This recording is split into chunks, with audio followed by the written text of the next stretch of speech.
Rossi Banham went and got the fastest lap anyway, deserved the race win, but the reason Richard Holmes-Williams did that is because he may not have wrapped the championship up yesterday, but the situation in Extreme 200s is this, ladies and gentlemen: if Richard Holmes-Williams finishes the race, then he is champion. It's as simple as that. If for whatever reason Richard Holmes-Williams has an incident, comes off the bike, DNFs, whatever happens, then Taylor Lawrence must win to roll it into the next race. But Richard Holmes-Williams, all he needs to do is stay on that bike, take the checkered flag, and he will become the 2019 champion.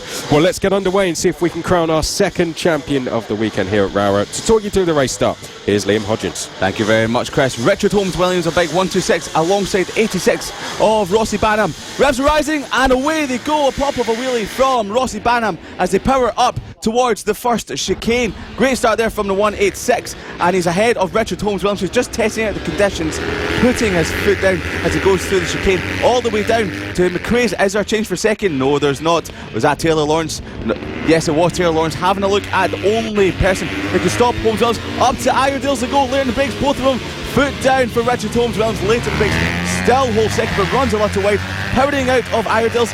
And yes, Taylor Lawrence, as they head down towards the S's, powers past the 126 of Richard Holmes-Williams. Now remember, if Richard Holmes-Williams finishes behind Taylor Lawrence, it doesn't make a difference at all. He still will be champion. And Jamie King is ahead of his rival. That is, of course, Brandon Perrell. These two have been duking it out all season long. Perrell in 5th, and of course Jamie King in 4th. So he's in a pit bike 140 bike, having a good bit of fun out there before his pit bike 140 race a little bit later on in the day. So as they come across the line, it's Banham from Lawrence. Richard Holmes-Williams, Tractor Boys is known to his friends and family, is in 3rd, ahead of Jamie King, Brandon Perrell, and Dave Hole rounds out the runners and riders for this race. But there's a bit of a moment there from Taylor Lawrence, squiggly as he comes out of McRae's hairpin. It looked like he might have just put his foot right down onto the track there, as he might have hit a curb as he got the power down. So thankfully Taylor Lawrence does stay on the bike and still in 2nd position. I know those white lines could be very greasy, and the exit curves as well, not really where you want to be getting the power down, and maybe that was just the case there. They're still in the early stages of the race, so just feeling out the grip of the circuit. Speaking of Brandon Perrell, as we go side by side between Lawrence and Holmes-Williams as they come through the final corner now onto the start-finish straight. Holmes-Williams just had a look to the outside, couldn't quite get through.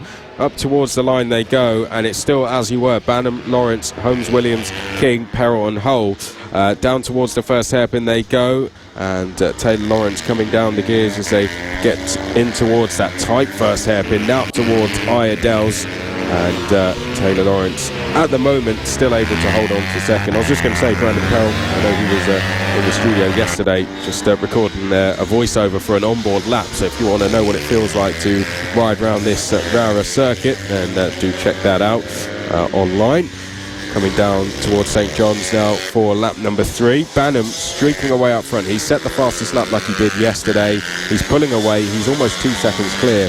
So our main focus really for this race is going to be Taylor Lawrence versus Richard Holmes-Williams in seconds. As Liam Hodgins said, because of the extension... Boys down, Richard Holmes-Williams is into the barrier at turn number 1. Started to jump over you there, Chris, but it seemed to be pushing a little bit too hard and lost the front. So if he can get the bike back into the race, he will be champion still. But if you can't get restarted, that's over. It will roll in to race number 3. Only if Taylor Lawrence wins the race though, so he still may be able to do it in this race, but Taylor Lawrence has to win because the gap is at 121 points. Taylor Lawrence has to get that below 100 points, and to do that he'd have to win the race. Well, a rare mistake you'd have to say from Holmes-Williams, considering all he has to do is finish the race. It's hard to say. I mean, you're an ex-rider yourself. How easy is that to do, to drop a front wheel going into a chicane like that? Well, they sometimes always say once you back it off just 0.5%, then sometimes you say it's creep in because you're not focusing completely on the task ahead. So that could have been an issue. Maybe he was pushing harder than we actually thought, because there was a few moments between himself and Taylor Lawrence. So it's always tricky in these conditions. Sometimes they always say it's better to be either fully wet or fully dry, because if it's greasy, then it's just always going to be very slippy. So with 7.5 laps remaining, we've got Rossi Banham just having a bit of fun out there, kicking his foot out, and yeah, I think he's just looking around and say, where's everyone? But don't back off too much, because Taylor Lawrence is only 3.2 seconds further back, so not a million miles away. I believe Holmes Williams did come across the line, because his last lap was at 1 minute 22, so he is back in the race. But I completely agree with you. It's once you back off that 0.5%, perhaps, that's where the lapse of concentration comes in. The small mistakes creep in. Let's remember, they are tricky conditions out there, but Holmes Williams, there's a reason he's 121 points coming into this race clear of everyone else. It's because he doesn't make those mistakes. So, well, Holmes Williams, if Taylor Lawrence was to go and win this race, he would have to wait for race number 3 to crown himself the champion. But it looks like he's still going, so he should be able to do that. But he has to take the checkered flag, because if he doesn't, then he won't score any points. But Jamie King there, you can just see it's the outside of the track, isn't it? The runoff areas. And I heard 2 of the riders speaking earlier. One of the older riders giving some advice to one of the younger riders. They just said, stay off the white line, stay off the exit curbs. I mean, how slippy is it when you're on a bike trying to get the power down and you're a little bit wide? Oh, it's very slippy indeed, because wet conditions and paint, you just get no grip. I know recently most racetracks have tried to put sort of sand into the paint so that it's a bit more grip. So you will see in GP, for example, them all riding the curbs even in the wet. Maybe here at the grassroots levels, they don't have that. So we really wanted to stay off the painted curves, because we've seen a few riders hit that one coming out of McRae's and lose the back end. They've not fallen off, thankfully, but it's just very slippy. The best thing to do is just always stay off the white line, because you never know what mistake could creep in. I mean, I was just having a look at Rossi Banham there. He looks bored. It looks like he's just having a look over his shoulder at times, and just not pushing at all at times. He appears to be pushing throughout the rest of the circuit, but I don't know if he has people watching him up at Iredale's, but anytime he comes through there, he's more focused on what's going on off the track than on the track.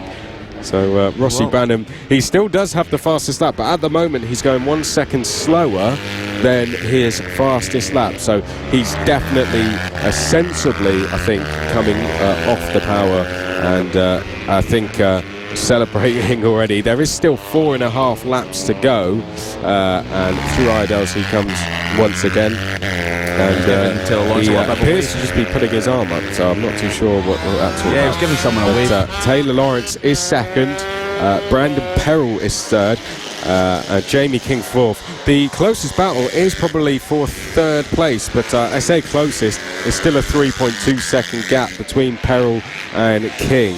So 4 laps it is as they come out of the final corner, and Rossi Banham well clear out from here. Well, we were talking to Brandon Perrell yesterday, and he was saying that at Tattershall, if he stays consistent, picks up some 4th places, which he has done so far this year, quite a lot of on numerous occasions, then he will wrap up third in the championship. But he's on course at the moment to pick up his 2nd podium of the season. So if he can hold it, then I just had to put my headset there, let's go through the roof, and yeah, so we've got Rossi Banham just popping wheelies coming out of Iredale, so celebrating a little bit too early. You don't want to be doing that, because as we said, maybe sometimes a lack of concentration might make you slip off, but he did. He actually did the fastest lap. Yeah, he did set the fastest lap at 51.3. So come back to Brandon Perrell. He said that he will be hoping to wrap up third in the championship, and coming into a season he's only targeting a top 10, so finishing third is not too bad at all. So we usually do have more runners and riders in the Extreme 300 class, but we're quite far north, so some of them have looked at the weather and gone,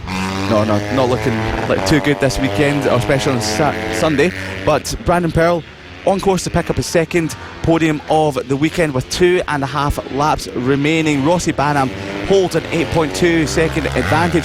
Can Richard Holmes Williams climb up towards 5th spot? He's 13.8 seconds further behind, but he's lapping a little bit faster than Dave Hall at the moment. I just saw Rossi Banham waving there as he came out of Iredale's. It's a shame he hasn't been with us the whole season. I was just having a look at the points there. Rossi Banham was at Wilton Mill, scored 36 points, which to Richard Holmes Williams 52. He was 14 points down on him there. I don't know if it's a local track for Rossi or not, but it's a shame he hasn't done the whole season, because it would have just added that extra challenge, I think, for Holmes Williams, because for Holmes Williams his main challenges come from Taylor Lawrence, and often himself as well, as we saw earlier, just going down. But he is still circulating, that means he will become champion still. I don't think he would have liked to taken the title coming home in 6th place, but sometimes you can't have everything your own way. I think it's taking that title that is the most important thing, and then he can go into race 3 and push as hard as he wants to. He can do indeed, and once again, it should be a little bit drier for race number 3 later on today, which means they can all push to 100%, which they would like to do.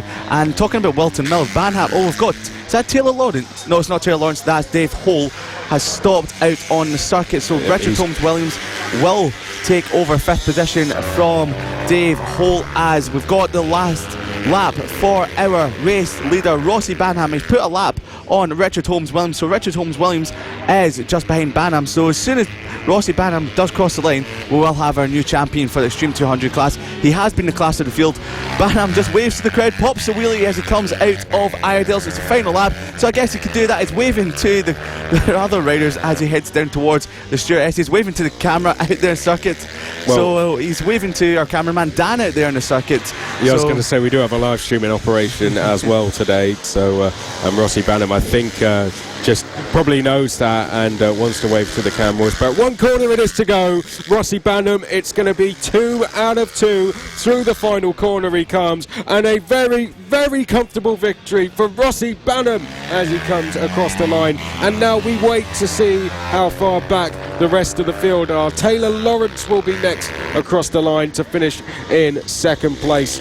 Taylor Lawrence across the line now, and he was 14.5 seconds back. It's a podium finish for Brandon Perrell, a good ride for him. Jamie King will be 4th, but our champion Richard Holmes Williams, he just pulls up alongside Rossi Banham, and Richard Holmes Williams is the 2019 champion in Extreme 200, and a wheelie it is to celebrate. A very, very deserved champion. It's not the race he would have hoped to have ended it on with a crash earlier in the race, but Richard Holmes Williams, he deserves to take the title around early, and a fantastic season from him. Well done, Richard Holmes Williams, the 2019 champion in Extreme 200.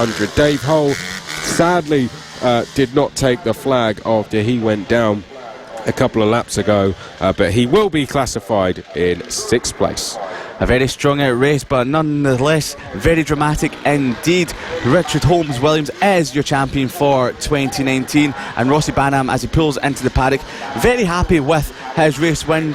Talking to some of the kids that run over to see him and ask him how the conditions are out there. Indeed, but get some tips. Get some tips. So, yeah, where can I take the line there? What's the best opportunity to overtake? As some of the riders, even though they did ride in the wet conditions this morning, it might have dried out a little bit more ever since they came off track from warm up. So it's greasy conditions is the worst, isn't it? So Rossi Banham is heading back towards the paddock, but we've got to talk about Richard Holmes Williams. What a season he has been in the class of the field, Dan. So, Chris, sorry, Dan's usually in the commentary box with me, so it's easy to get mixed up. Oh dear. So I won't call you Dan for the rest of the weekend. So Chris, so Richard Holmes Williams has been the class of the field in 2019, very quick, and usually when he's not about to win, he does settle for those podium positions, but maybe just pushing a little bit too hard today. Well, Richard Holmes Williams becomes the 2nd official champion of 2019. We crowned one yesterday as well, and we'll come to that class a little bit later on. We have 8 races in total this morning, 10 further coming up in the afternoon, but that is 2 down and 6 to go. But next, coming out onto the track, it's our premier class. It is Mini GP 70.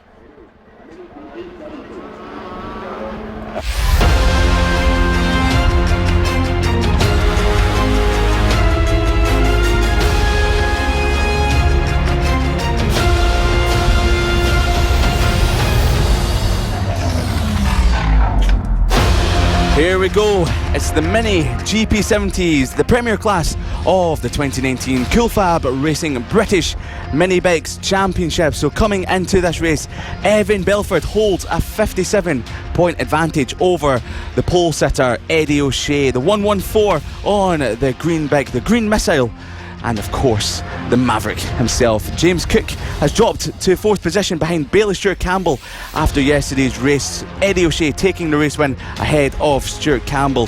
He's now 70 points behind Belford, and James Cook has dropped to 75 points further back behind. Now the championship could be wrapped up today, but we will have to see what happens in race number 2. Race number 3 will be coming up a little bit later on today, but before that happens, our top 2 from yesterday's race set off with the rest of the grid, and to take you through the grid is myself and Eddie O'Shea. Will be starting from pole position ahead of Bailey Stewart Campbell. In 3rd position is your championship leader and quickest in warm-up yesterday, Evan Belford on bike number 52, leading off the 2nd row of the grid.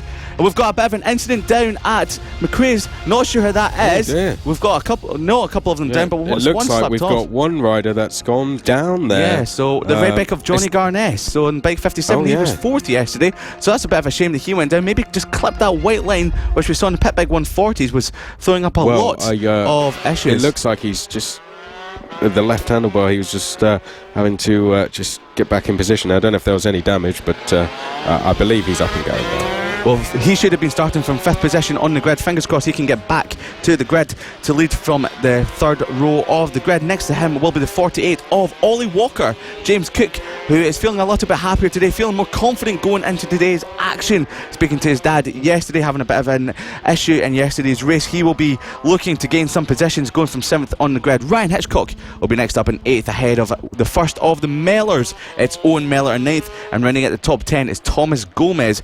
Next up is Alfie Davidson ahead of Dylan Miller, and 13th is Harrison McKay. Harrison Crosby will be in 14th ahead of Carter Brown, Joe Fadiger and Jamie Woodcock, rounding out the runners and riders. But keep an eye out on Ryan Hitchcock and Harrison Crosby coming from further down in the grid. Well, I can tell you that. Well, as you mentioned there, Harrison Crosby and Carl Payne, they need good results today. DNFs for them yesterday. So those two from the outside of row 2 and 4 need good results. It was Eddie O'Shea from Bailey Stewart Campbell and Evan Belford, Garness, Walker, Cook, Hitchcock, Owen Mellor, Alfie Davidson and Thomas Gomez, your top 10.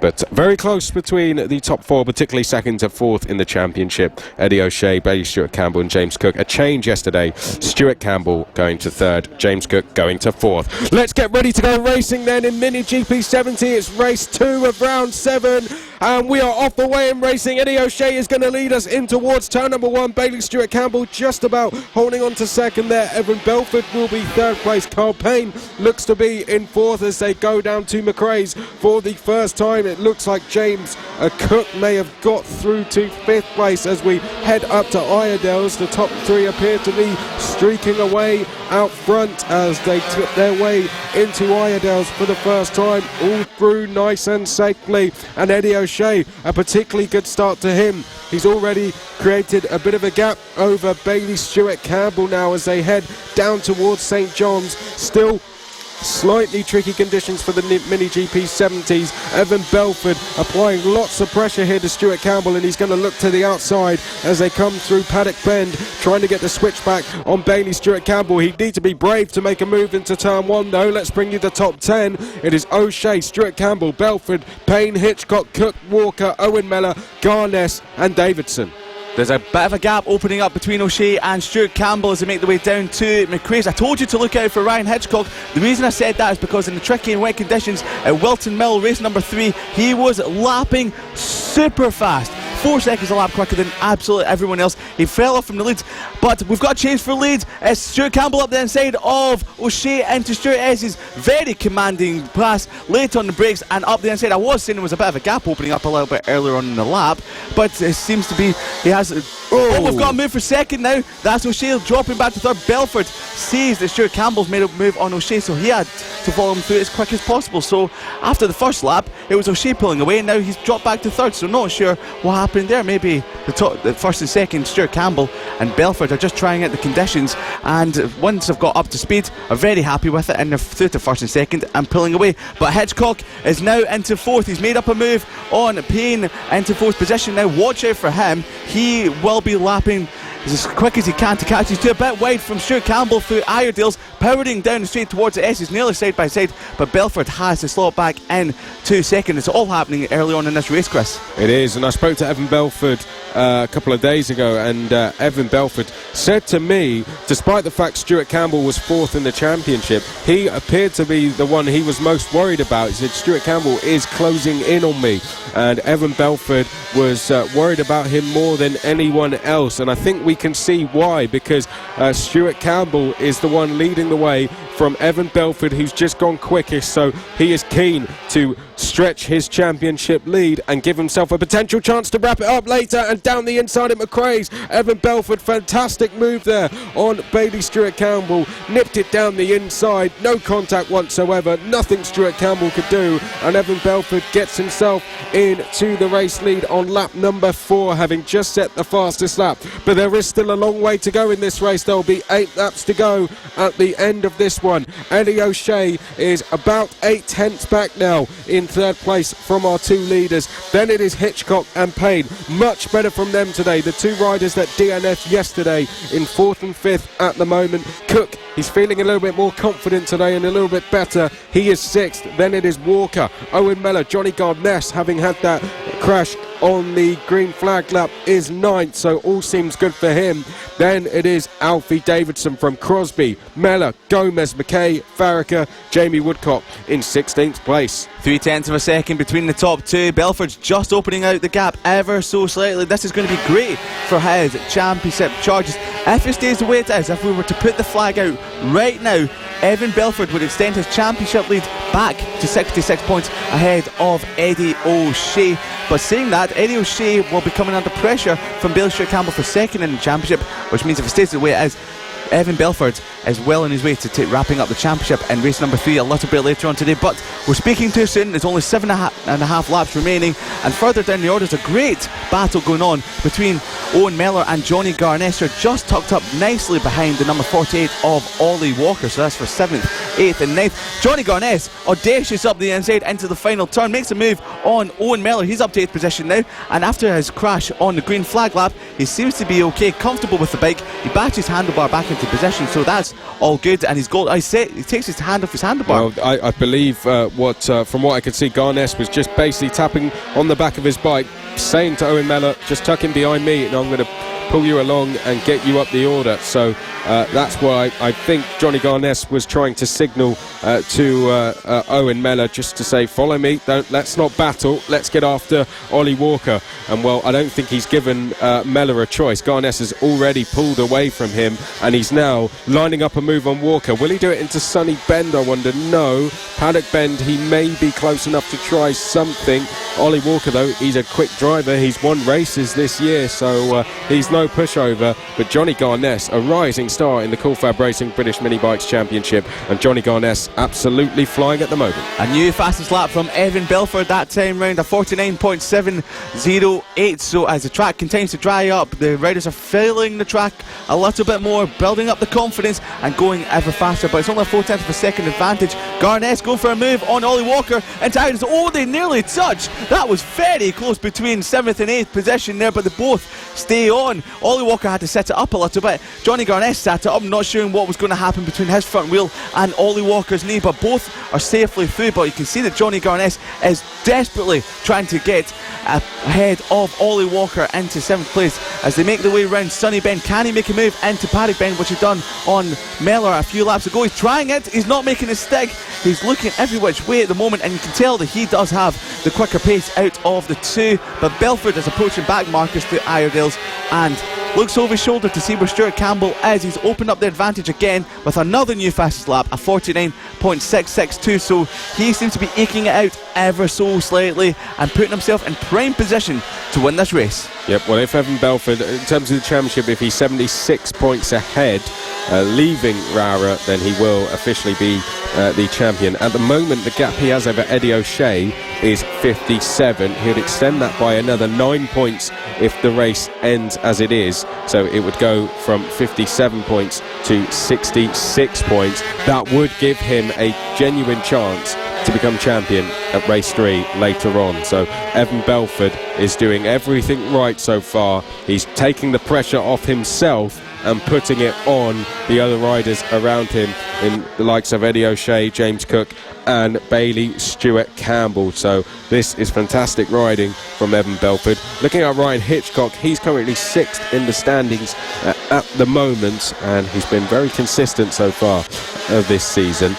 His best score so far was 36, and he scored 36 points on 3 different occasions now.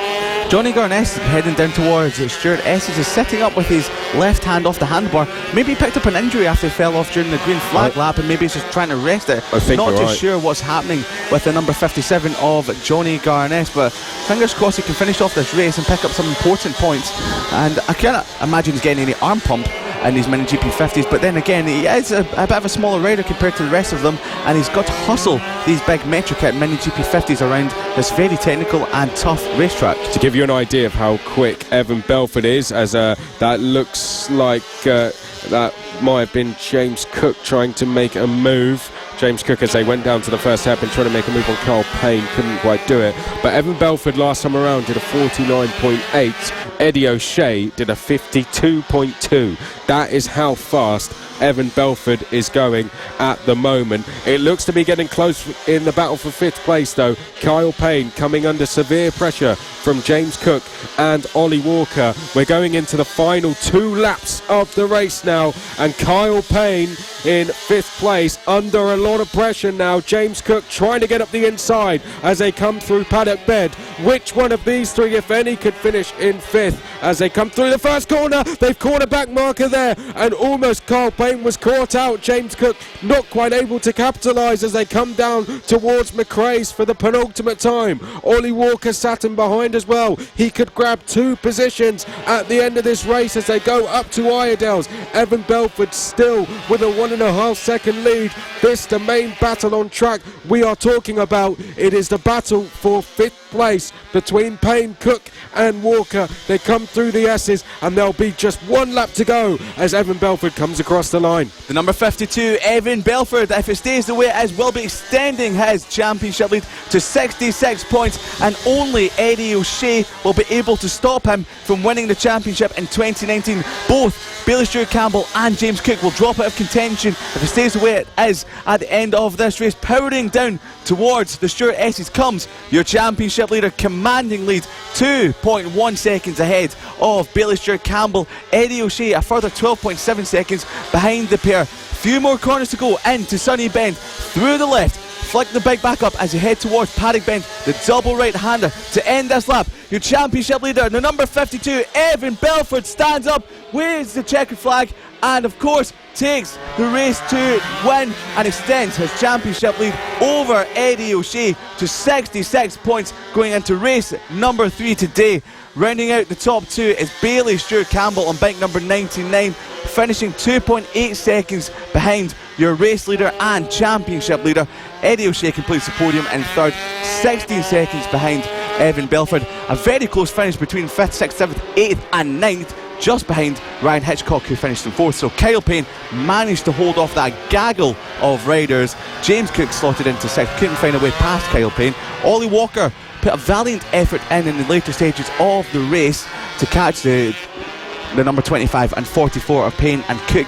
Johnny Garness had a few issues with his left arm during that race, not sure what happened there, but he managed to finish 8th ahead of Harrison Crosby and Owen Mellor, who rounded out the top 10. Alfie Davidson in 8th spot ahead of Thomas Gomez, Dylan Mellor in 13th ahead of Harrison McKay, Joe Farragher in 15th, and missing out just very close on the top 15 was Jamie Woodcock.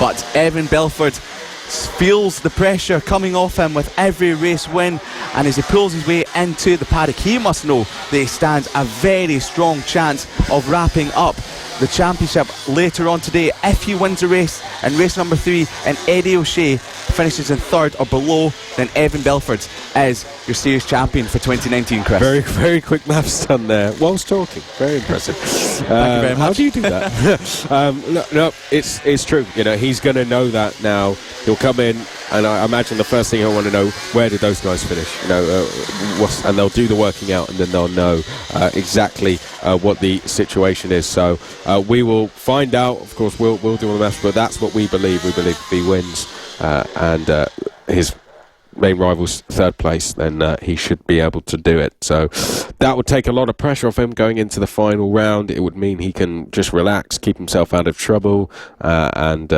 he would be champion already. It's something you'd want to do. I mean, I imagine if he didn't wrap it up later, he'd maybe be a little bit frustrated to have to wait, but he's in a commanding position, and we can see why they're proving still taking race wins, even with the gap he has. The even more impressive thing is that he missed round number 1. So he dropped 75 points in the first weekend because he broke his collarbone. So he's come back from round number 2 and just picked up race win after race win after race win. And when he doesn't win, he tends to be on the podium. So he's putting in a very strong championship charge. And yes, he can wrap it up a little bit later on today.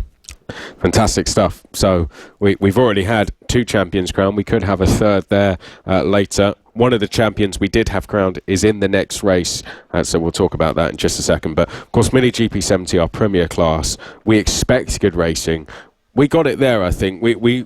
I think God demonstrated the talent that we have in the class at the moment with the likes of Evan Belford there. Fantastic riding from him, but great battles down the field as well. That 5th place battle towards the end, very, very close, wasn't it, between Carl Payne and James Cook as well? It was indeed. There was a lot bubbling up under the surface, ready for the end of this race. So this is the 2019 FAB-Racing British Mini Bikes Championship. I'm Liam Hodgins, and alongside me is Chris McCarthy, and he'll be taking you through the grid for the start of this AC40 Pro race number 2. Yep, AC40 Pro, our champion, was crowned yesterday. His name is Mason Foster. He's going to be on the outside of row number 1. Absolutely no pressure on his shoulders now. It is all done and dusted for him. Ethan Sparks is going to start on pole position to his inside. Row number 2, it's going to be Samuel Munson 3rd. Clayton Edmonds will be 4th. Watch for Charlie Huntingford on row 3. He was quickest in warm-up this morning in the tricky conditions. Sometimes warm-up is nothing to pay attention to, but that was the first real time that they came across those conditions this weekend. So Charlie Huntingford definitely could be one to watch. Finn and Werity will be 6th place on the outside of row 3. Row 4 will be Kobe Perry and Warwick Brady. Then it will be Luke Schofield and Max Werity. Greg Marshall and Holly Harris will be on row number 6. Then it is going to be Jacob Stevenson and Keaton Payne. Liam Kiernan will be on the back row. Yesterday's race, it was Foster from Sparks, Edmonds, Munson, Huntingford, Werity, Brady, Kobe Perry, Max Werity and Holly Harris. That's how they finished. Going to go back to Liam now for the race start. So the adults are just giving the final prep to their race winning sons and kids as they start off this race. Mason Foster doesn't have his usual yellow bike. He's got a championship winning bike, a new colour scheme, but as the riders are ready, the revs are rising, they look to the lights, and a great start from row number 2 from Samuel Munson. Can he make his way into the lead? No, he can't. It's still Ethan Sparks, but he moves up into 2nd as they flick their way through the chicane, and Clayton Edmonds slots into 4th just behind your series champion Mason Foster. He goes for a move, does Munson into turn number 4? Yes, he makes it, and Clayton Edmonds makes a move in Foster. So we've got a change for 1st and 2nd, and 3rd and 4th. Munson up to 1st, Clayton Edmonds up to 3rd as they power their way up to Iredale. Turn number 5, hairpin at the top end of the circuit. Through nice and cleanly they go, making their way down towards the S's, and it's still Munson in the lead of this race as they go through turn number 6. So halfway round at this first lap at the moment, but Ethan Sparks has made his way back into 1st, and Mason Foster's looking up the inside of Clayton Edmonds into St John's. Can he make the switch back? No, he can't. Into Sunny Bend, but in 5th position. We've got 5th nearly catching the back of Foster, but these 4 are off and running at the moment. So as they come across the line now, we will give you the order of the top 10. So it's going to be Sparks from Munson, Clayton Edmonds up into 3rd, and he's looking up the inside of Munson for 2nd, Foster in 4th, Charlie Huntingford in 5th, Finn and Werity in 6th. Warwick Brady, look out for him. He's always good in these trekking conditions on bike number 99. Kobe Perry in 8th, Max Werity in 9th, and Holly Harris rounds out your top 10. Have we got a change of position for 3rd? No, we don't. Mason Foster just slots back in behind the number 146 of Clayton Edmonds. We had a change of position somewhere though through McRae's. There was definitely a move being made in somewhere in the lower order of the top 10. Ethan Sparks leading the way, though. It's Samuel Munson who is in second place. Munson under a lot of pressure, though. Edmonds and Foster queuing up at the moment. Mason Foster, our 2019 champion, as they come through Paddock Bend, and now down towards the start-finish line. Is Clayton Edmonds going to take a look up the inside? He is, and he's through. Good move that. Clayton Edmonds goes into second place. Mason Foster now trying to have his look to get into the top 3. Have we had changes behind? Huntingford is still in 5th. Finn and Werrity 6th, and it's Brady Perry, Max Werrity and Holly Harris as they come out of the hairpin and now down towards the far corner. So that's the long turn number 6. Now down towards St John's they will go, and it Sparks with a lead of about 1.2 seconds here, but it looks like Samuel Munson is going to be under more pressure as Foster, well, he tried a move, he just went to line up a move there into the penultimate corner. He did that yesterday, and then the very next lap he made that move. So next time round I'm going to be looking out for Foster to make a move. Mason Foster looking at the inside of Munson into turn number 1. I thought he was about to do it, Chris, but he didn't, so just backing off at the moment. So maybe he's just sitting back having a little bit of fun at the moment, not having to push too hard in these tricky conditions since he's already got the championship wrapped up. But he's all over the back of the fast starting Munson, making a move up towards Iredale's. Not late on the brakes enough from Mason Foster, but we can't forget our second place in the championship, Ethan Sparks. He's commanding the lead at the moment, but Mason Foster is looking every which way up the inside. He will make a move soon on Munson. It will be Paddock Bend because he's done it yesterday. So up the inside comes Foster once again into St John's. Will he get the switchback? Munson's defending. Will he go around the outside into Sunny Bend? No, he doesn't. So this is a very entertaining battle on track between the 72 of Samuel Munson and Mason Foster as they come across the line any second now. And the gap at the top of the field was coming down, but it isn't anymore. It's 1.36 seconds. But Mason Foster is now past Samuel Munson up to third position across the start finish line up to turn 1. He made the move stick. He's 2.5 seconds behind Edmonds in front of him, and only 3.8 seconds further back from Sparks.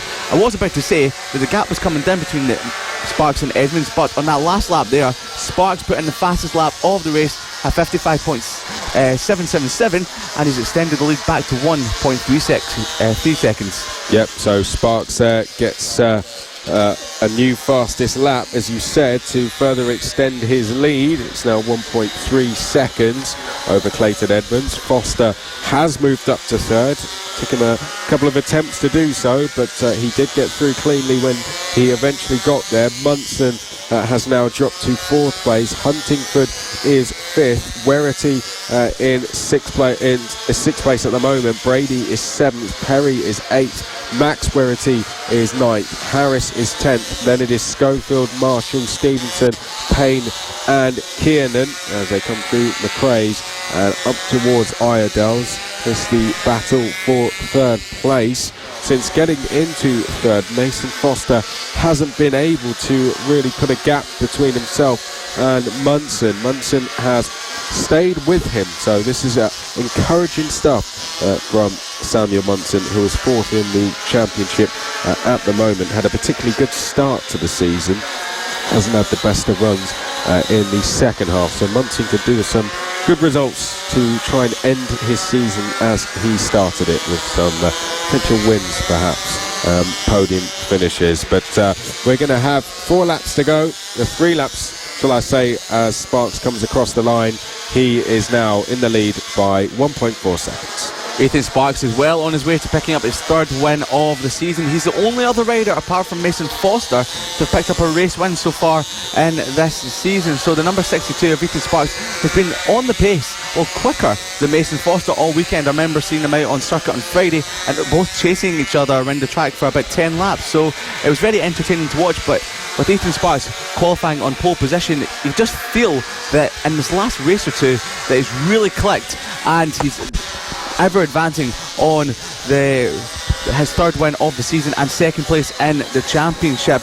But Mason Foster and Samuel Munson, they're still tagging onto the back of each other. So once Mason Foster got into third, he hasn't dropped Munson, and those were the two that you might remember, Chris. crashed on the last lap at Tattershall in race number 3, which meant Ethan Sparks picked up the race win. They were both okay, which was good, but they were both in first and second, crashed on the last lap, and Ethan Sparks was sitting in third. That's when he picked up his second race win of the season. The gap between himself and Edmonds seems to be yo-yoing back and forward, so it goes between 1.2 and 1.4. It's now sitting at 1.3, so with a lap and a half remaining, can Edmonds put Ethan Sparks under a little bit more pressure and pick up his first win of the season? Yeah, Ethan Sparks. I think since Mason Foster got that championship tied up yesterday, he wants to go out now and solidify his second place. He can't do that today, I don't believe, but Ethan Sparks can put a real healthy distance between himself and Clayton Edmonds. At the moment it is 47 points, so it is quite a fairly long margin. Samuel Munson is only 7 points, I think it's 54, 7 points, so it is just back, so it is it's fairly close, I guess you could say, for third place, but Ethan Sparks will want to solidify this second going into the final round, and he's doing just that, sitting where he is in the race lead at the moment as they come through Iredales and now down towards the Stuart S's. This is a fantastic job here from Ethan Sparks. He is ridden superbly in challenging conditions. Clayton Edmonds 1.2 seconds back. He may have come off the gas ever so slightly on the last lap, but Ethan Sparks now just has 2 corners to go, and he is going to win race number 2 in the AC40 Pro. He rounds the final corner, and Ethan Sparks takes the race win in race number 2. Fantastic ride from him, and Clayton Edmonds will finish in a superb second place. Mason Foster rounds out your top 3. Ethan Sparks absolutely delighted with that one, takes the race win to get Sunday off to a start with the AC40 Pros. Fantastic riding. Outside of the top 3 it was Samuel Munson, then we had Charlie Huntingford, Finn Werrity, Warwick Brady, Kobe Perry, Max Werrity and Luke Schofield. Should be your top 10 in that order. They are yet to cross the line, so we will confirm that for you in just a second.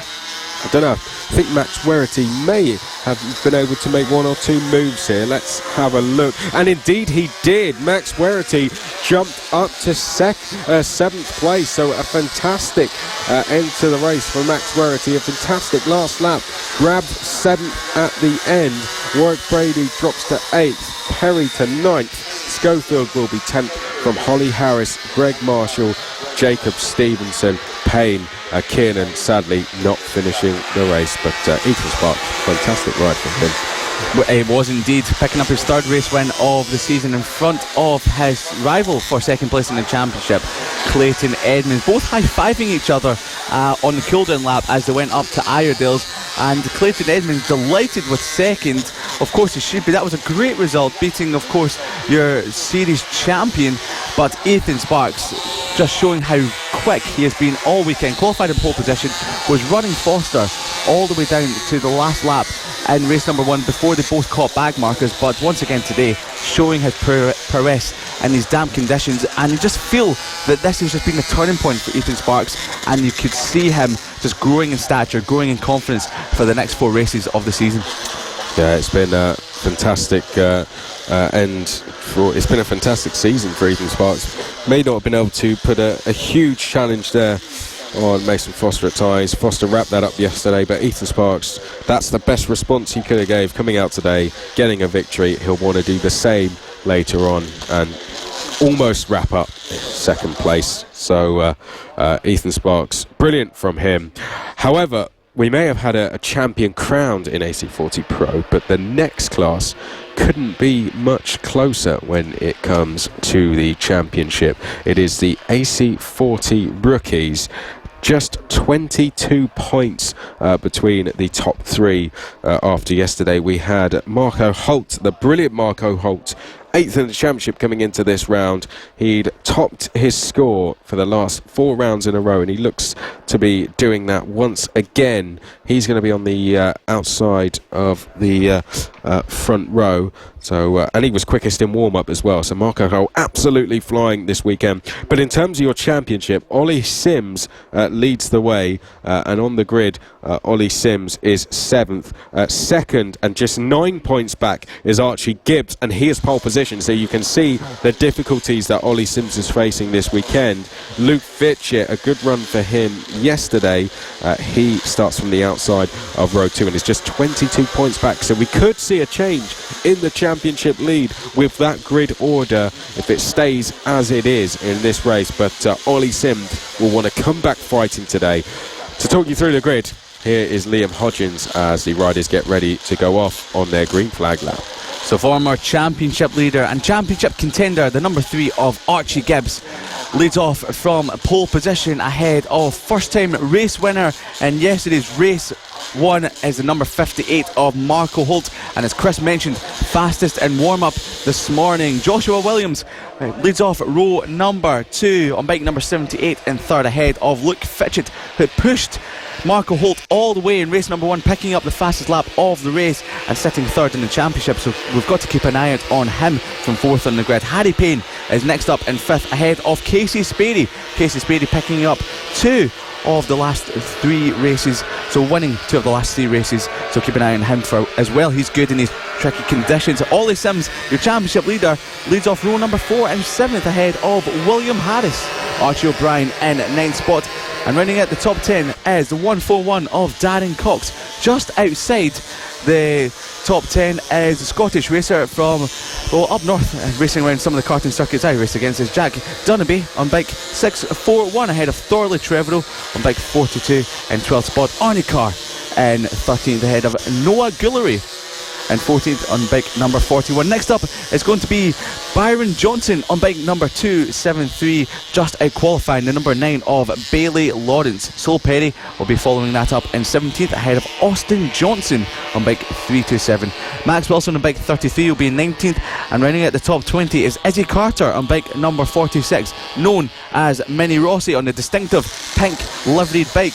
Callum Maxwell is next up ahead of Chloe Sill, and running out the top 23 runners and riders is Travis Shaw, and to take you through the start of this race is Chris McCarthy. Right, here we go then. Archie Gibbs on pole position could be the championship leader at the end of this race. He just needs to get 9 points over Ollie Sims, who starts in 7th. Likewise, Luke Fitchett just 22 points back. He could bring himself right into contention, and when I say right into contention, he could even walk away the championship leader today if all goes well. Right, Archie Gibbs and Marco Holt on the front row. Red lights come on, revs rise. We're off away and racing in the AC40 rookies for race 2. Side by side are Gibbs and Holt. Holt almost tempted to challenge round the outside into the chicane, but Gibbs is going to be the leader as they go down to McRae's for the first time. A nice and clean start for the AC40 rookies, which we want to see. Already fairly spreading out are the 23 riders as we come up towards Iredale's then,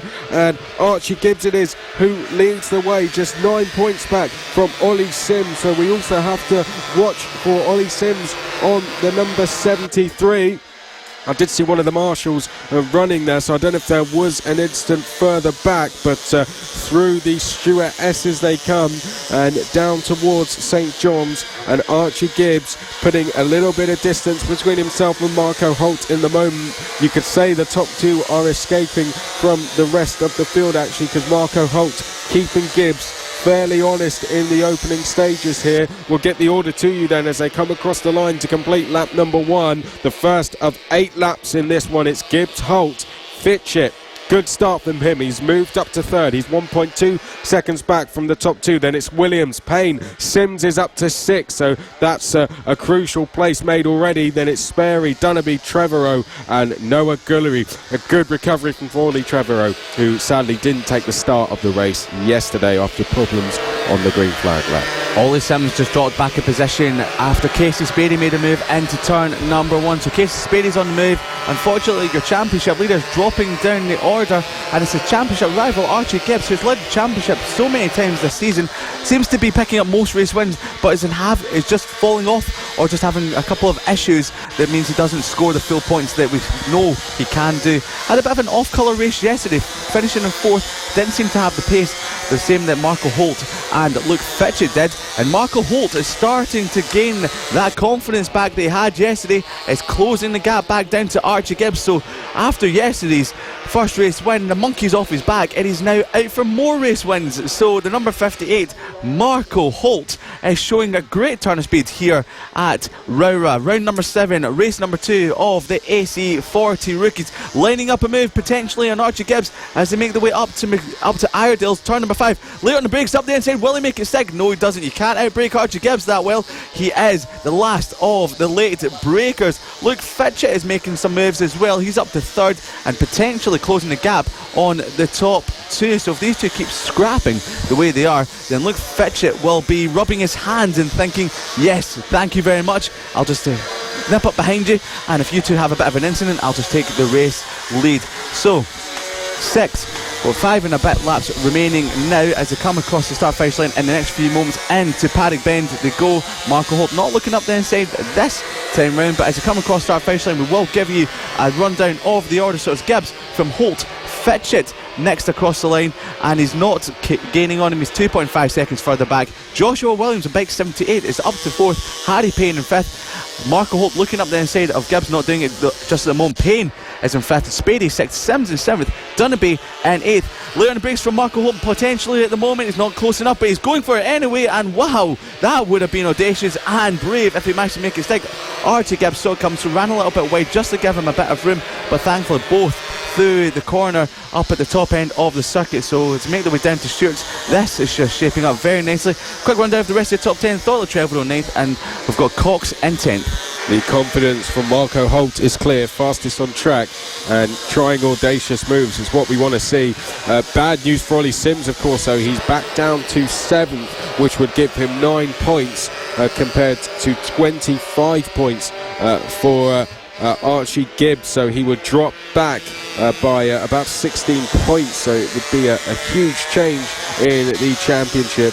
Luke Fitchett also, he is running in 3rd. That would give him 16 points, with Ollie Sims scoring 9, so he'd close the gap significantly and bring it down to just 15 points.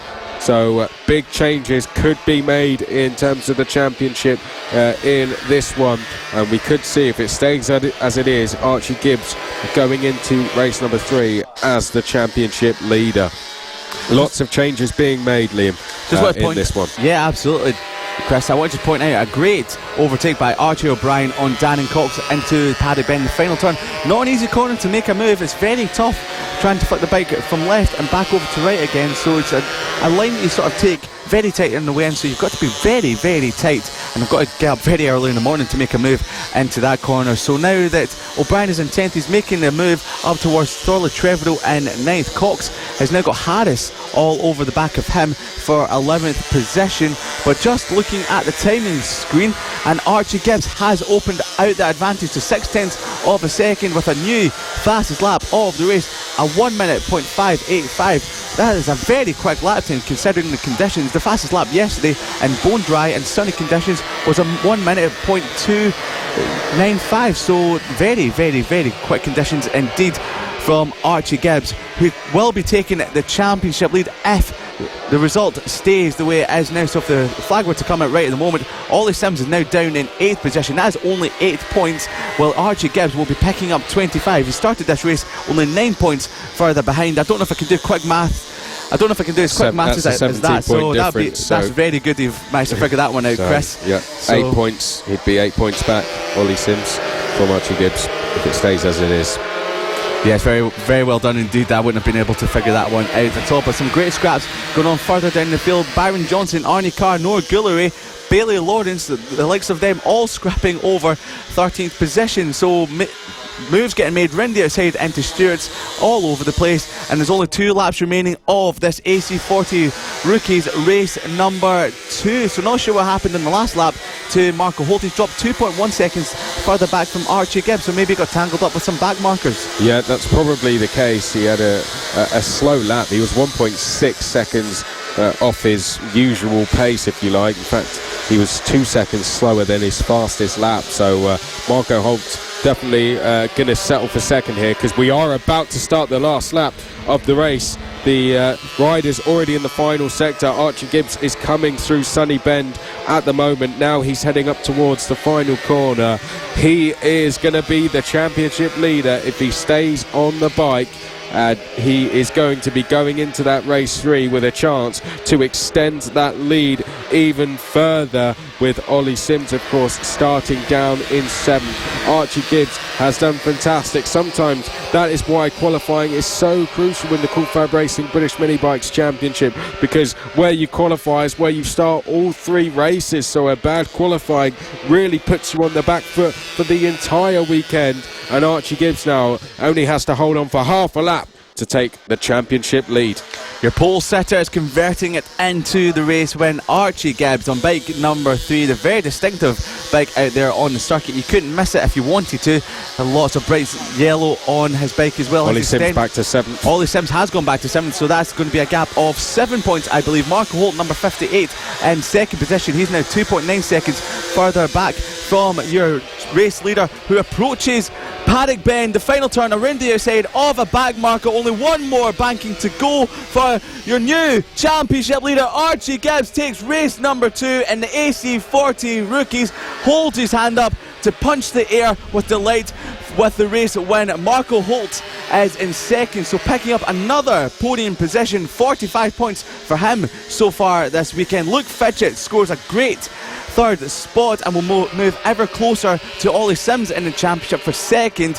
He rounds out the podium positions ahead of Joshua Williams and Harry Payne. Casey Spady comes across the line in second. We're waiting for Ollie Sims, who's got Archie O'Brien all over the back of him, and Jack Dunby very close across the line, only thousands in it. Ollie Sims holds off Jack Dunby and Archie O'Brien for 7th, 8th and 9th. Rounding out the top 10 was Thorley Trevorrow, so Archie O'Brien went on a bit of a charge towards the end of the race, claiming that 9th spot. Thorley Trevorrow rounds out the top 10 ahead of William Harris, Darren Cox in 12th, and then a great scrap for 13th, 14th, and the rest of the field comes across the line now. Arnie Carr takes it ahead of Noah Gullery on bike 41. Sol Perry rounds out the points finishers just ahead of Max Wilson and Bailey Lawrence. And Chris, you can just see how delighted Archie Gibbs is about taking that race win, and of course retaking the championship lead. Well, he was celebrating more than I've ever seen him celebrate that. I think he knows how crucial that win was. He knows, I think, that he is now the championship leader.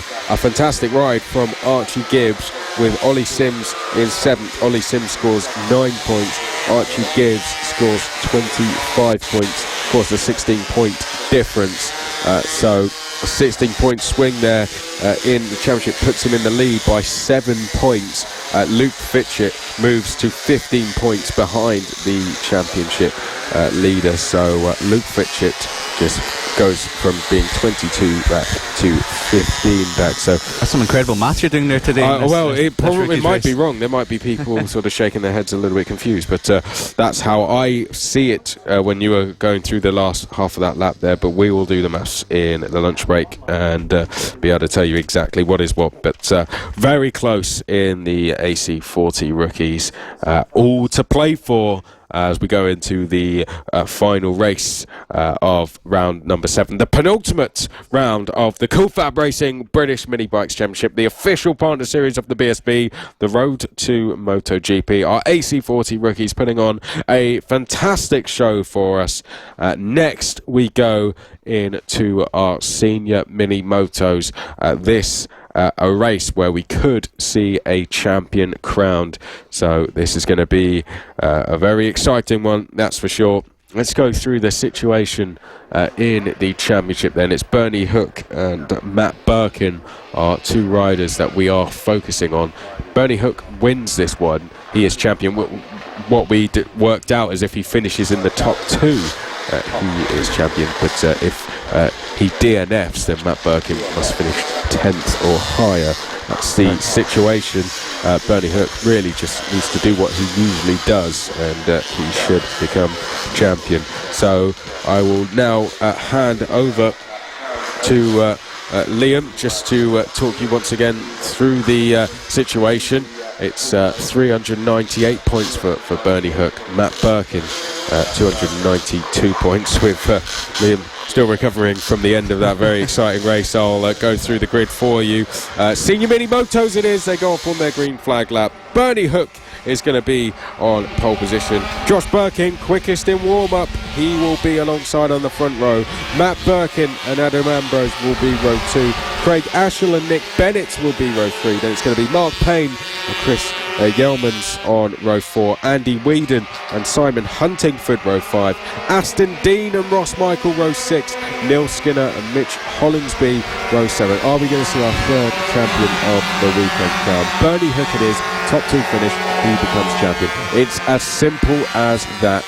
And if he finishes lower than that, then we're going to have to do some maths as we go along. Absolutely. But we will be working that out for you as the race goes on. Bernie Hook, I think, knows what he has to do. Really, there's not a huge amount of pressure on him to finish it in this race. He is 106 points clear. If the gap is 100 points at the end of this race, then he becomes champion. Simple as that. So they are just making their way round the final corner to line up on the grid. So for the race start, here's Liam Hodgins. Bernie Hook will be hoping that the issues of yesterday don't come back to haunt him. I bumped into him in the toilet yesterday after yesterday's proceedings, and he just said he ran over a curb, so that's why his chain came off as he was leading the race. But he won't want to be hitting any curbs today. We'll be hoping that his bike stays intact and that he can just do what he so normally does, and that is put on a very good race and take the race win. And of course the championship, the revs are rising, the red lights are open, and away they go, and a bit of a wheelie there from Bernie Hook, but Matt Birkin gets an absolute flyer from the second row of the grid and slots into second, just ahead of yesterday's race 1 winner. Josh Birkin is a power on the way down towards McRae's, the first hairpin of the circuit. Josh Birkin looking around the outside of Matt, and Andy Whedon slotting back into second as they make their way up the hill into Iredales. All these senior mini moto riders getting their heads down. There's not a lot of movement on these bikes, there's no for them really to go, so they've got to try and get their heads down in some sort of order to try and get some air passing over the top of their heads. So make their way round the corner and into turn number 7, and it's approached the end of this lap. Bernie Hook leads away. Matt Birkin late on the brakes, closing right up to the back of Bernie Hook. Matt Birkin is the only person that can stop Bernie Hook from taking the championship here today. But if Matt Birkin wins the race and Bernie Hook finishes second, he will still win the championship. So Matt Birkin needs to win the race no matter what for Bernie Hook to win the championship. That's the easiest way of looking at it here today. Bernie Hook needs a top 2 position finish to at least take the championship here in race number 2. There's a great scrap going on further behind the top 2 for 3rd position. So that's Adam Ambrose, Simon Huntingford, Josh Birkin and Mark Payne all scrapping over the final podium position. This is a battle that we can't turn our attentions away from at the moment because it's just epic. So there's about a 1.3 second gap between the top 2 and of course Ambrose in 3rd. Yep, Bernie Hook doing very well in the early stages. Bennett there in 2nd, Ambrose in 3rd place. Did see someone trying to line up a move down the hill, but wasn't successful in doing so. Someone else trying to get a move into Sunny Bend. I think that was Aston Dean as they come round the final corner. Ambrose leading a bit of a queue here for 3rd place, with Huntingford in 4th, Birkin in 5th, Ashell in 6th, then it's Dean in 8th, Payne is 7th, and Hollinsby is 9th place as into McRae's. That may have been a move being completed a little bit further down the field. The number 21 of Ambrose. Now down through the second hairpin at Iredales we go, and looks like conditions are getting a a little bit easier to contend with now, Liam. It's just looking at the track surface, just starting to dry up a little bit more now, isn't it? It is indeed, but it still seems a bit slippery out there today. And of course, these riders are making their way round the circuit very nicely indeed and not causing too many issues on circuit. But then again, it is the senior mini motos and you never know what's going to happen. This class always gives us great entertainment, especially when they want to act a little bit silly, which at the moment none of them want to do, because Josh Birkin is making a move on Huntingford for... and he slid off as he makes a move, but he's back up and he's okay, and he's only lost a few positions in that and a few seconds. We've seen this so many times from Josh Birkin. He loses the front and gets back on it like nothing's happened. He's done that back at Wilton Mill and still won the race after about 17 crashes. Over exaggerating a little bit there, but that's something that he's very used to. So he went for a move on Huntingford into McRae's, slid off the bike and just only dropped behind Ashall and Payne. He's only about 2 seconds off of this group. So it was a move that went a little bit wrong for Birkin there, but Nick Bennett holding a commanding advantage at the top of this group. But Bernie Hook is setting fastest lap after fastest lap, a 56.718 as his best lap, and on that lap there has just set a 56.874. So very consistent lap times for the man that will become your series champion at the end of this race if everything stays the way it is. The red bike of the number 0, Bernie Hook, is showing his prowess in this race ahead of Matt Birkin. So Matt Birkin still just behind Bernie Hook and dropping back ever so slightly from the person that could become your series champion. Yep, Bernie Hook just coming down the hill. This looking good for him at the moment. See Birkin just sitting in behind at the moment, and then we've got a great battle going on for third place further back. Adam Ambrose leading that one at the moment as they come across the line. Through the chicane we go, and Bernie Hook still leading the way at the moment. Matt Birkin it is in second place. Got a fantastic start, did Matt Birkin, but wasn't quite able to get past Bernie Hook. We're into the final 4 laps of the race, 3.5 to go at the moment, and you can see the riders getting their heads down. Making some progressions as they make their way through turn number 7 up towards St John's. This is a very tricky section of track. We've seen some riders pushing their way through and not slipping off, but we've heard from some riders during the weekend that is one of the most technical and trickiest sections on the circuit. Matt Birkin is in second position behind Bernie Hook, only a couple of seconds further back, so he has been dropped by your series leader at the moment. But in the last lap it looks like they might have closed the gap ever so slightly. The battle for the final podium position is still raging on between Nick Bennett, Simon Huntingford, Craig Ashall, Mark Payne, Aston Dean. Josh Birkin is further back than he would like at the moment after slipping off a little bit earlier on in this race. Adam Ambrose has nipped off from the head of this field to about a 2-second advantage over this battle here. So this is a battle we can't draw attention away from just at the moment as the riders power on the way down towards Stuart S's. There's only 2 and a bit laps remaining from Bernie Hook, who will be crossing the start finish line in the next few moments to see himself coming into the final 2 laps of the race and see that championship shining ever brighter just in front of him. The 2019 Senior Mini Motos Championship trophy will be coming in ever closer into his vision. I was about to ask you, what does that feel like when you've got a championship in sight? But I imagine you never know that feeling. That's a bit harsh there, but yeah, you're right. I've only ever scored podiums. I'm only joking. Bernie Hook with only a couple of laps to go now. Well, we've just seen an incident going into McRae's. I think that was Craig Ashall who had an off there, was running well inside the top 10. Craig Ashall and just appeared to get tangled up there, and he's going to drop all the way down to the lower order of the top 10 now. That's a shame that for Craig Ashall so late in the race as well. But Bernie Hook is just a case of now, don't make any mistakes, don't come off the bike, just stay on the road, and the title will be yours with a 1 lap to go. So it is into the final lap of the race now. Bernie Hook it is, leading out of the chicane, now down towards McRae's. He's going to become the 3rd champion we're going to crown this weekend. This round 7 of the FAB-Racing British Mini Bikes Championship. We do have 1 more round to go after this at Tattershall, but here at Rowrah we are crowning champions. We have 3 so far this weekend, and there is plenty more we still can crown. 3 more champions could be crowned today, so stay with us throughout the coverage and see what happens. We've had championship leaders change as well, but in the senior mini motos it's all been about Bernie Hook. Fastest lap for him in race number 2, and he's about to become champion. Through Paddock Bend we go. Bernie Hook, it's been a fantastic season, and with a round to go he becomes the 2019 champion.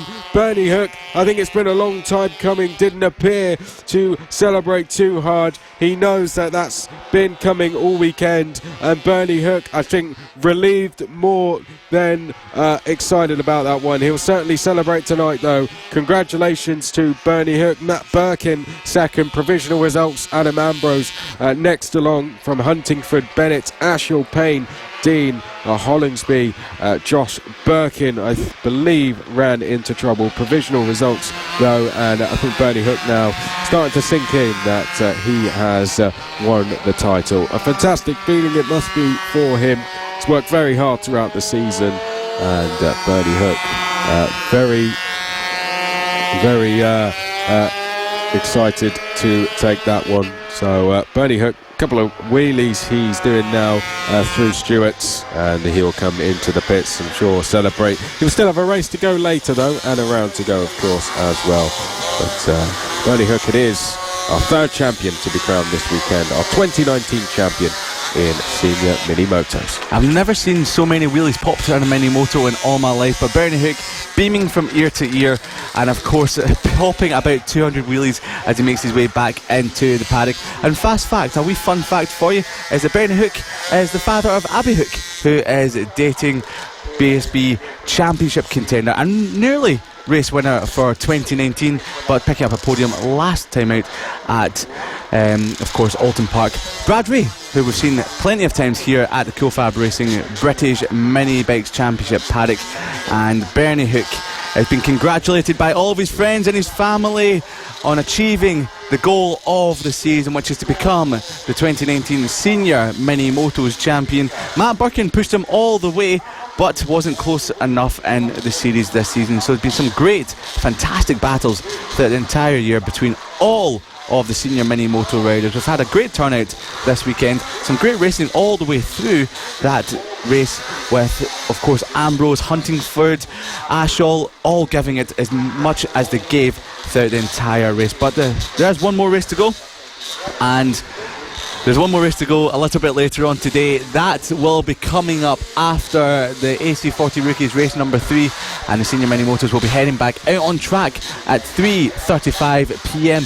But before we go away for lunch, we've still got 2 more races to bring you, so don't go anywhere. This is the 2019 FAB-Racing British Mini Bikes Championship, the official partner series to the BSB, and of course the road to MotoGP.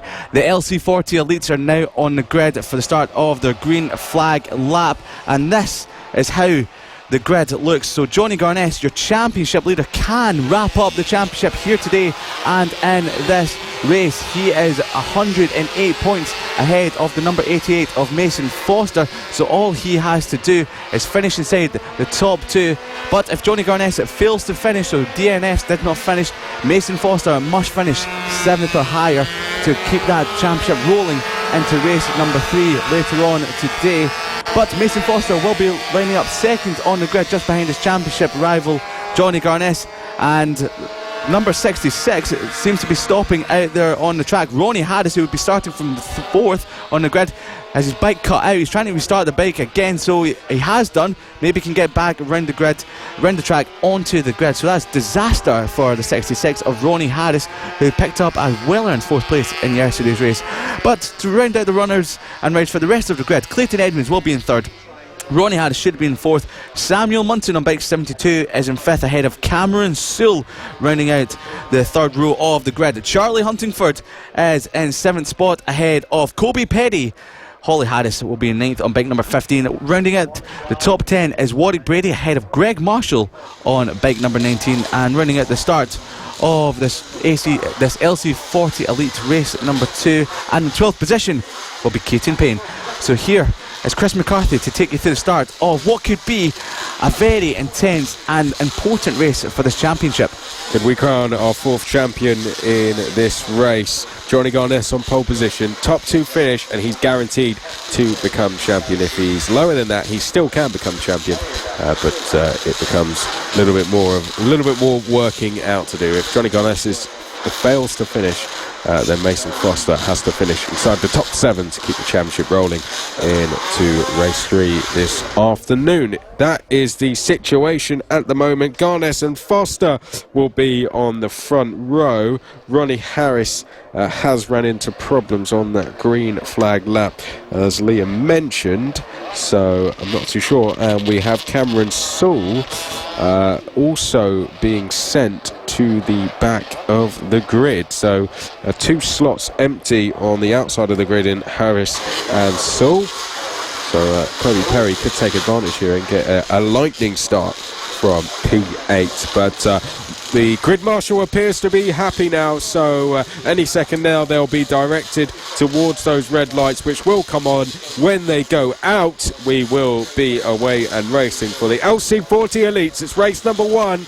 It could be the championship decider. Garness could crown himself the 2019 champion in 8 laps time. Here we go, watch those lights, and they're off away. Oh, Garness, a rocket off the line in towards the chicane, determined to go and take that title. And Garness through the chicane, already streaking clear out front as they go in towards McRae's for the first time. Fantastic stuff that from Johnny Garness, now powering his way up towards Iredale's. Johnny Garness, fantastic riding this from him as he now heads down towards Stewart's. He is well away and clear as they tip their way through the long right-hander of Stewart's, and now they'll make their way downhill. It looks like Foster is still in 2nd place at the moment as we come through St John's. The top 3 breaking away from the rest of the field at the moment as we head up towards Paddock Bend.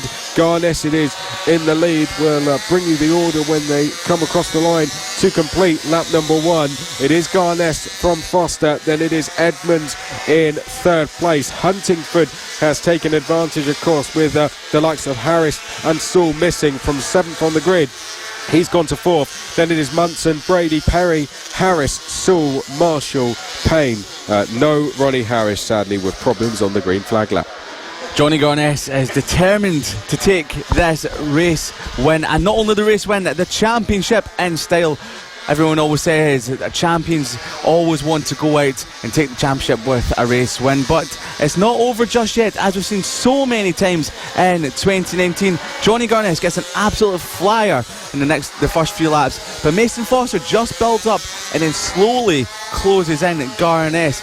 These two have been the class of the field and have been rivals all the way through their careers, so they're coming across the line now. We will keep an eye on the gap, and yes, Mason Foster has closed the gap down. He was a 10th of a second quicker than Garness on lap number 2, so Garness still leads away from Mason Foster at 53.5 from Foster, first lap of the race. Clayton Edmonds rounds out the podium for the moment, ahead of Charlie Huntingford and Samuel Munson. Warwick Brady in 6th, Kobe Perry 7th. Cameron Sewell, who started from the back of the grid, has made his way up into 8th, ahead of Holly Harris, Greg Marshall, Keaton Payne are rounding out the runners and riders for the moment. So Johnny Garness is coming under a little bit more pressure as they head down towards St John's. Mason Foster is closing the gap very slowly indeed into Sunny Ben's, a very tricky corner. Just don't want to be clipping the curb on the inside. stand the bike back up, flick it over to the right, all the way up to Paddock Bend. This could be an ever closing gap as they come across the line to start lap number 4, and it is. It's half a second now as Mason Foster sets another new fastest lap of the race at 53.3. We've seen it so many times this season. We could see another epic scrap for the race win here today. Yep, Garness doing a good job, but Mason Foster is closing in. Now Garness with Edmonds a further 3.5 seconds back, 4 seconds back from himself. There is literally no point in Garness fighting Foster here. If I was Johnny Garness, I'd sit up and let Mason Foster go through, because Mason Foster will be determined to go and take race wins. That's all he really can do now. Garness, if he finishes second, he still becomes the champion. So Garness really... It's quite straightforward. Just let Foster go through if you have to, and you'll still become the champion. That's the main thing. It's winning the title. Race wins, of course, are great, but you can take more of those later this afternoon and indeed at Tattershall. Garness, though, it is Johnny Garness, let's remember. He may start streaking away as we go into the second half of the lap. But once again, Mason Foster was quicker on that last lap. Set another new fastest lap. Edmonds is third, Huntingford fourth, Munson fifth. Cameron Saul, by the way, of course, sent to the back of the grid from sixth. He is moving up the order very nicely here. He's up to 7th place now, is Cameron Saul, and 1.3 seconds back from Perry. He was 3/10 quicker than Perry on the last lap, despite that overtake. So we'll keep an eye on Cameron Saul as the race goes on. But Garness comes across the line. His lead was 0.48. Let's see what it is this time. I believe it is roughly the same. Yeah, 0.416. These two are on a lap record pace. Once Mason Foster started to catch Johnny Garness, he's now up to his pace. They're the only two in the 53s, and they're not only on the high 53s, but on the low 53s at the moment. A 53.0 for Foster last time round, 53.1 from Garness. The next fastest is Clayton Edmonds in third at 54.8. So these two are showing why they have been the class of the field all season long. Chris, you were just saying there, if you were Garness, you would slip back into second and let Foster take the win. But these two are rivals. They're racers. They don't want the other one to win. They want to beat each other every single race, and they're proving that today with 3 laps remaining as they come across start finish line now. It's coming into crunch time. If it stays the way it is, Garness becomes champion. If he drops behind Foster, he still becomes champion. If he slips off, he won't become champion in this race. And the run that Mason Foster got on to the back straight was brilliant up towards Iredale's the goal at the top of the hill. Late on the brakes from Foster. He has closed the gap. It's only a couple of tenths of a second now. They're in the 53 still. 53.3 for Foster and 53.4 from Garness. Yeah, just to give you a reminder, by the way, that there are no signals allowed. That was said at the riders' briefing. So Garness will not be instructed to do anything like that. It will be his decision.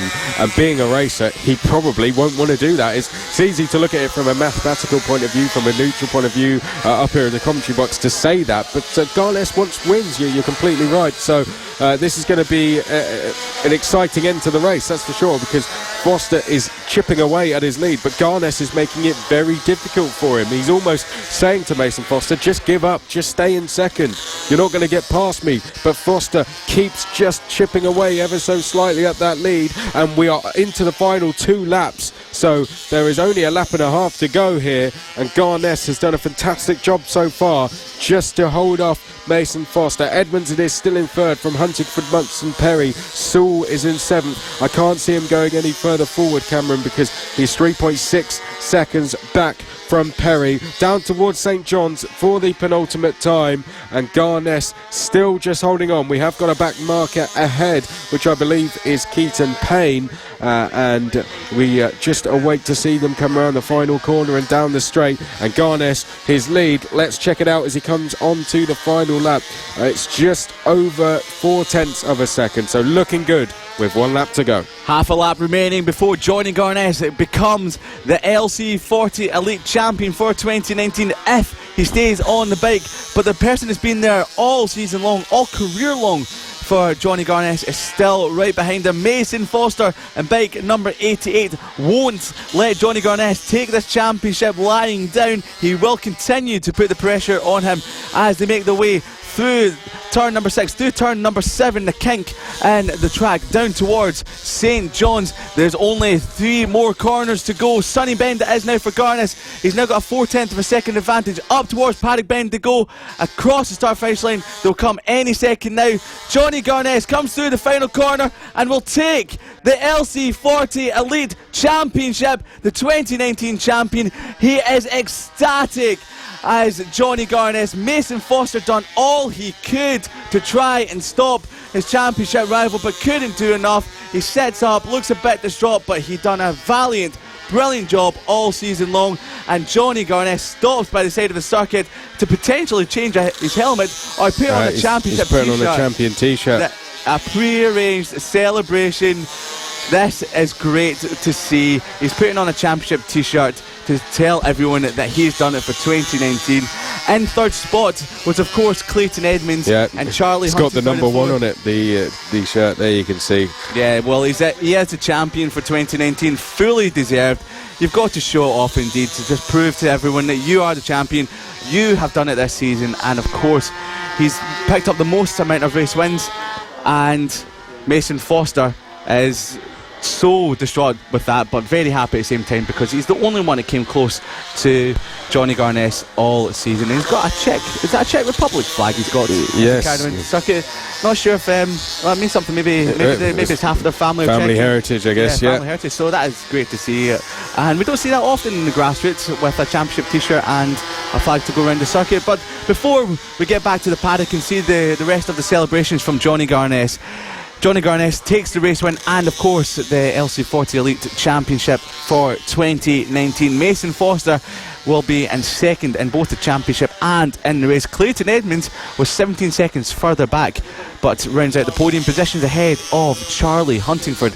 Samuel Munson in 5th spot ahead of Cameron Sewell. Kobe Perry in 7th. Warwick Brady in 8th. Holly Harris picks up 9th ahead of Greg Marshall, rounding out the top 10. So, Chris, great race there from both Mason Foster and Johnny Garness. And Johnny Garness just showing off his celebrations. A nice black and gold t-shirt and, well, potentially some burnouts coming out in the holding area, we hope. Well, fantastic stuff. He did it in style as well, did it with a win, and I think you could tell how determined he was. That race start, he was an absolute rocket off the line, set the fastest lap as well. He couldn't have won it in better style. Johnny Garness, a deserved champion. Credit to Mason Foster, though. He did not give up in that race. He's pushed Garness all the way this season.